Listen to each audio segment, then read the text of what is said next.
السلام علیکم ورحمۃ اللہ وبرکاتہ۔ آج کل ایک مسئلہ یہ بھی بہت پوچھا جا رہا ہے کہ اسقاط حمل کا معاملہ کیا ہے۔ اسقاط حمل یعنی جب بچہ ٹھہر جاتا ہے اور 4 مہینے سے کم کی مدت ہوتی ہے یا 2-4 دن کا معاملہ ہوتا ہے تو کیا اس بچے کو گرا سکتے ہیں؟ شریعت اس کی اجازت دیتی ہے یا نہیں دیتی ہے؟ تو ہم یہاں پر بالکل صاف اور واضح طور پر یہ بتانا چاہتے ہیں کہ ایک بار اگر حمل ٹھہر گیا، چاہے وہ 1 دن کا ہو، 2 دن کا ہو، 10 دن کا ہو، تو اس کو بھی گرانے کی شریعت میں اجازت نہیں ہے۔ اور اگر یہ حمل 4 مہینے سے تجاوز کر جائے تو اب اس کی رہی صحیح جو گنجائش ہے وہ بھی ختم ہو جاتی ہے۔ یعنی 4 مہینے کے بعد تو بالکل بھی اجازت نہیں ہے، اور 4 مہینے سے پہلے بھی حمل گرانا یہ بھی ناجائز ہے۔ البتہ کچھ آزار ہیں، کچھ مجبوریاں ہیں کہ جن کا شریعت نے لحاظ کیا ہے کہ اگر یہ مجبوریاں ہیں، یہ پریشانیاں ہیں تو شریعت اس کی گنجائش رکھتی ہے۔ مثال کے طور پر کوئی حاملہ ہوئی، کسی عورت کو بچہ رک گیا، اب جب ڈاکٹر سے چیک اپ کرایا گیا تو ڈاکٹر نے یہ کہا کہ اگر یہ بچہ ہم رکھتے ہیں تو عورت کی جان کو خطرہ ہے، عورت اس حمل کا تحمل نہیں کر سکتی، یہ اس کی قوت اور برداشت کے باہر ہے۔ اگر کوئی مسلم ماہر ڈاکٹر یہ کہہ دیتا ہے کہ اس حمل کی وجہ سے عورت کی جان کو نقصان ہے تو شریعت یہاں پر گنجائش دے دیتی ہے کہ اب آپ اس بچے کو گرا سکتے ہو،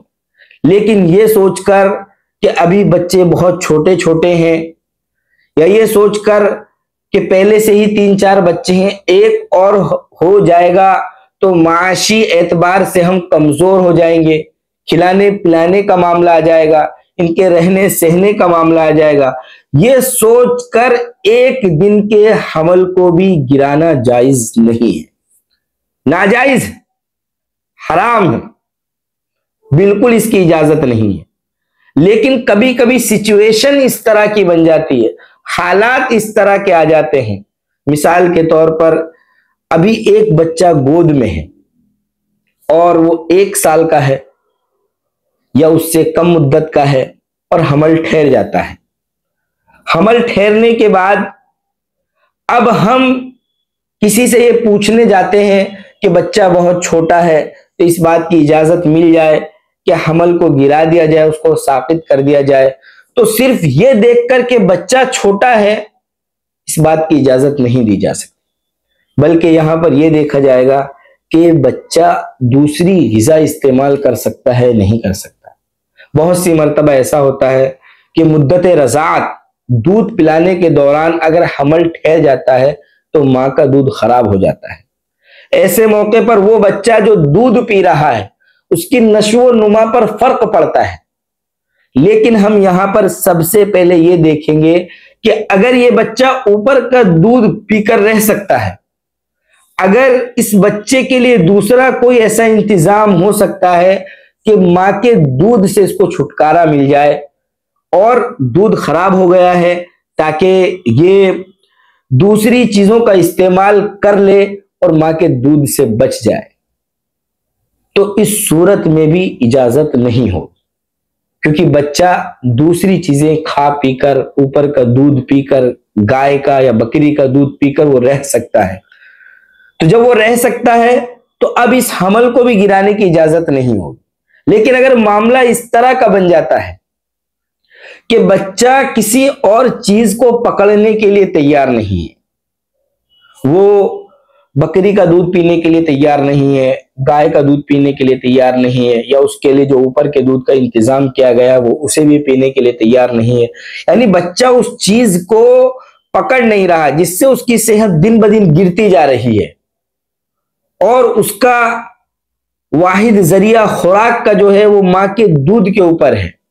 تو ایسی صورت میں اگر دودھ کے خراب ہونے کا اندیشہ ہو اور بچے کے لیے کوئی مناسب انتظام نہیں ہو پا رہا ہے تو یہ کہا جا سکتا ہے کہ اب اس حمل کو گرانے کی گنجائش ہے۔ لیکن معاملہ یہ ہے کہ لوگ حقیقت حال کو نہیں بتاتے، اصل مسئلہ کیا ہے اس کو نہیں بتاتے، اس کو چھپاتے ہیں، ان کے ذہن کے اندر کیا بات چل رہی ہے وہ اس کو واضح نہیں کرتے۔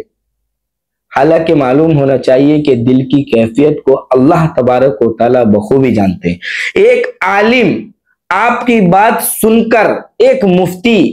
آپ کی باتوں کو سن کر اس کے مطابق جواب دے دیتا ہے، لیکن حقیقت آپ کے ذہن میں کیا چل رہا ہے، آپ کے دل کے اندر کیا ہے، اللہ تعالیٰ اس کو بہتر جانتے ہیں۔ اس لیے جب تک کوئی شرعی مجبوری نہ ہو، حمل چاہے 4 مہینے سے کم کا ہو یا 4 مہینے سے زیادہ کا ہو، اس کو گرانے کی گنجائش نہیں ہے۔ جیسا کہ مختلف فتاوی بھی ہمارے پاس موجود ہیں اور بہت ہی واضح انداز میں دارالعلوم دیوبند کا یہ فتویٰ ہے کہ اگر صورتحال یہ ہے کہ ماں کی صحت بہت کمزور ہو گئی ہے اور تیسرا بچہ پیدا ہونے کی صورت میں، یہاں پر تیسرا لکھا ہے چونکہ 2 کے تعلق سے سوال کیا گیا ہے، اور بچہ پیدا ہونے کی صورت میں ماں یا اس بچے کی جان کو خطرہ ہو سکتا ہے، یعنی ماں کی جان کو خطرہ ہے یا بچے کی جان کو خطرہ ہو سکتا ہے، یا حمل ٹھہر جانے کی وجہ سے دوسرے شیر خوار بچے کی صحت متاثر ہو رہی ہے، یعنی وہ اوپر کا دودھ نہیں پی پا رہا ہے، تو ایسی صورت میں 4 ماہ سے پہلے حمل کو ساقط کرانے کی گنجائش ہے۔ اور اگر ایسی کوئی بات نہیں ہے، یعنی کوئی شرعی عذر نہیں ہے، تو اسقاط سے احترام لازم ہے اور معمولی تکلیف و پریشانی کا اعتبار نہیں۔ یعنی حمل کے دوران وامٹنگ ہونا، قے آنا، ہاتھ پیروں کا دکھنا یا ہلکے پھلکے چکر آنا، اس طرح کی تکلیف کا کوئی اعتبار نہیں ہے۔ ہم سچے دل سے اور اللہ تعالیٰ کو حاضر ناظر سمجھ کر پھر دیکھیں کہ اگر واقعی ان آزار کے درمیان میں ہمارا عذر سیٹ ہو رہا ہے، آ رہا ہے، تو ہی گنجائش ہوگی، ورنہ گنجائش نہیں ہوگی۔ ایک جگہ یہ لکھا ہے، اگر ماہر دیندار طبیب ڈاکٹر یہ مشورہ دے کہ فی الحال حمل سے عورت کی جان کو خطرہ ہو سکتا ہے، یا دودھ پلانے والی عورت کے دودھ میں خرابی پیدا ہو کر دودھ پیتے بچوں کو نقصان ہو سکتا ہے، یا اور کوئی معقول وجہ بیان کرے، تو اس بات کی گنجائش ہوگی۔ لیکن پھر بھی اگر اس طرح کا کوئی معاملہ آ جائے تو ہم کسی بھی عالم یا مفتی سے مشورہ کیے بغیر اس کے اوپر قدم نہ اٹھائیں، کیونکہ ہو سکتا ہے کہ جن چیزوں کو ہم عذر سمجھ رہے ہیں، جن چیزوں کو ہم تکلیف اور پریشانی سمجھ رہے ہیں، شریعت کے اعتبار سے وہ کوئی معقول عذر نہ ہو۔ اس لیے اس معاملے کے اندر بہت ہی احتیاط کی ضرورت ہے اور بہت ہی محتاط رہنے کی ضرورت ہے۔ السلام علیکم ورحمۃ اللہ وبرکاتہ۔